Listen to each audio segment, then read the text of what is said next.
আমরা অশান্তিতে আছি, কোনো শান্তি নাই এখানে, শান্তি আমরা পাচ্ছি না। যারা আগে আওয়ামী লীগ করছে এরা এখন বিএনপিতে ঢুকছে। কেন? উনি সন্ত্রাসী না, উনি ভালো। সামনে আমি হয়তো নির্বাচন করতে পারি, এজন্য আমার পিছনে অনেক লোকজন লেগে গেছে এই এলাকার। আমি চাই আপনারা সুষ্ঠু তদন্ত করেন।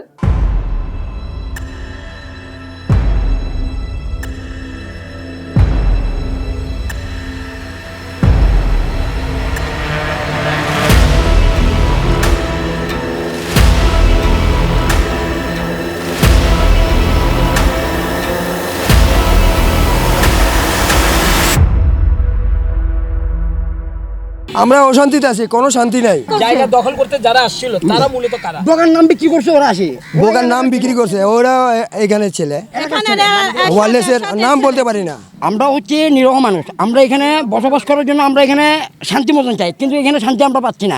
যারা আগে আওয়ামী লীগ করছে এরা এখন বিএনপিতে ঢুকছে, এরাও ঢুকে এখানে সিন্ডিকেট করতেছে। সিন্ডিকেট করে এখানে একটা জায়গা দখল করার জন্য বগার লোক বলে বগার লোকরা পাঠাইছে। বগা বলতেছে আমি কোনো লোক পাঠাই নাই, ওর নামে এরা সবাই গুজব ছড়াচ্ছে। আর বগা ভাই সবসময় ভালোই চায়। ওরা যদি বগা ভাই এলাকার উন্নয়ন চাইছে, সবসময় সবার পাশে দাঁড়াইছে।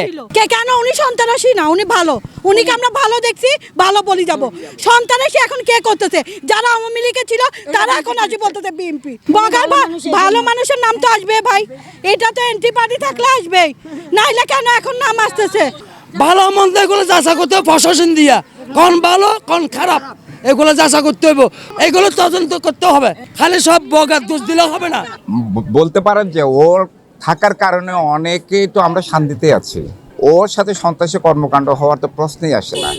অতীতে আমরা যে বিগত যে সরকার ছিল তখনকার যে একটা কিশোর গ্যাং ছিল যাদের দাপটে তো এই ছেলেগুলো এলাকাতেই থাকতে পারে নাই। ওয়াকিল হোসেনের একটা ভাই মারা গেছিল, ওদেরকে জানাজা পর্যন্ত পড়তে দেওয়া হয়নি সেই সময়।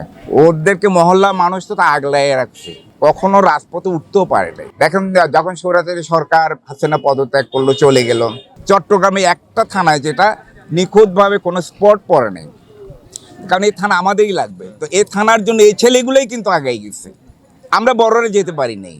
আজকে যে বগা বলেন, ওর ছোট ভাই রকম পিচ্ছি বলেন, এরা যখন সমাজ কল্যাণের কাজগুলাকে সংগঠিত করে সমাজের মানুষদেরকে নিয়ে বসার প্রক্রিয়া শুরু করেছে, আগে সমাজের অ্যাক্টিভিটিসটাই প্রয়োজন। তো ওই সমাজের সবাই ওদের ডাকে আগে আসছে মহল্লা মহল্লা কমিটি করার জন্য বসে। ঠিক সেই সময় বিগত সরকার আমলের যেসব সন্ত্রাসীগুলা যে গাঢ়াকে দিয়েছিল তাদের জন্য এটা ফ্যাক্টর হয়ে দাঁড়ায়।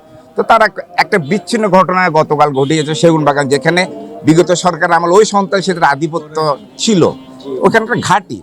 সেই সময় তাদের পিচিরায় বন্দুকে যাওয়ার পথে হঠাৎ করে নাকি আঘাত করে সে আহত হয়, সেটার কারণে সেইখানকার মানুষে কিছু প্রতিরোধ গড়ে তোলে। এখন ওয়াকিল হোসেন বগা পিচ্ছির নামে যেটা বলে এটা সম্পূর্ণ মিথ্যা।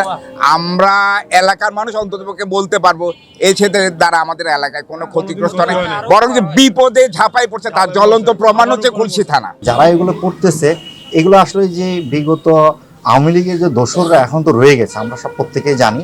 তো ওই জায়গা থেকে আসলে এই মহলটা, এই ফ্যাসিস্ট যে মহলটা, এই মহলটা তাকে কালার করার জন্য, এলাকাবাসীর কাছে নিকৃষ্ট করার জন্য, সন্ত্রাসীভাবে আখ্যা দেওয়ার জন্য তাকে এই জায়গাগুলো মানে তৈরি করতেছে।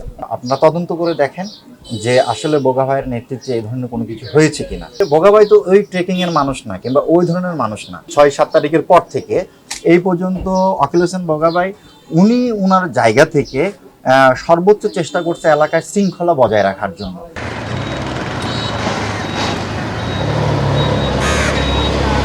আসলে ঘটনা তো আমি কিছু জানি না, এখানে কিছু আওয়ামী সন্ত্রাসী লোকজন আছে, তারাই মূলত এগুলা ঘটাচ্ছে। আমাদের দেশটা এখনো স্বাধীন হয় নাই, আওয়ামী লীগের এখনো দোসররা এখনো আছে দেশে।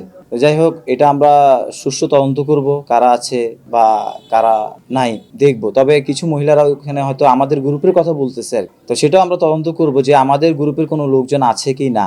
তবে আমি যতটুকু শুনছি এখানে যারা আজকে 16 বছর আওয়ামী লীগ করেছে তারাই এখন বিএনপির নাম ভাঙিয়ে বিএনপির দুর্নাম করতেছে আর কি। এটা আমরা তদন্ত করে দেখব, যদি আমাদের দলের কোনো ছেলে থাকে তাহলে আমরা অবশ্যই ব্যবস্থা নিব। আমরা তো সামাজিক কাজ করি, আর সামনে আমি হয়তো নির্বাচন করতে পারি, এজন্য আমার পিছনে অনেক লোকজন লেগে গেছে এই এলাকার।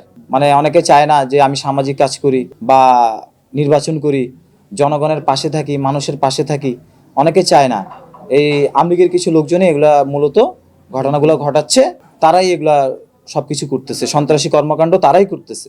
এখানে মনে করেন উল্লেখযোগ্য কাদের নাম বলবো বলেন, এখানে মহিউদ্দিন বাচ্চুর কিছু লোকজন আছে, সাবেক এমপি ছিল এই আসনের, তারাই মূলত এগুলা ছড়াচ্ছে আর কিছু গুজব ছড়াচ্ছে আর কি। হ্যাঁ, বিএনপি তো হাইব্রিড আছে, যারা বিগত 15-16 বছর ধরে আমলিক করেছে, এখন বিএনপিতে ঢুকে তারা বিএনপির নাম ভাঙিয়ে চাঁদাবাজি করে, দখলদারি করে, ঠিক আছে। আসলে আমরা তো এগুলোর পক্ষে না, বিপক্ষে। আর এখন আমাদের বিএনপি থেকে দলের সিদ্ধান্ত অনেক কঠোর, কেউ যদি উল্টাপাল্টা কিছু বলে বা কিছু করে তাদেরকে ব্যবস্থা নেওয়া হচ্ছে। তো এই জন্য মনে করেন আমলিগের লোকজন আরো সাহস পাই গেছে এটা নিয়ে। যারা আমার কথা বলে তারা আসলে মানুষ না, কি বলবো আমি, তারা তো সব সন্ত্রাস। এগুলো তো আমরা প্রশ্রয় দিই না, বিএনপিও প্রশ্রয় দেয় না, ঠিক আছে। আমাদের তারেক রহমান ডাইরেক্ট বলেছেন, যদি কেউ কোনো চাঁদাবাজি দখলবাজিতে থাকে তাহলে তাকে সাথে সাথে বহিষ্কার করা হবে। আমি চাই আপনারা সুষ্ঠু তদন্ত করেন, সুষ্ঠু তদন্তের মাধ্যমে আপনারা ন্যায় বিচার করবেন, সুষ্ঠু তদন্তের মাধ্যমে।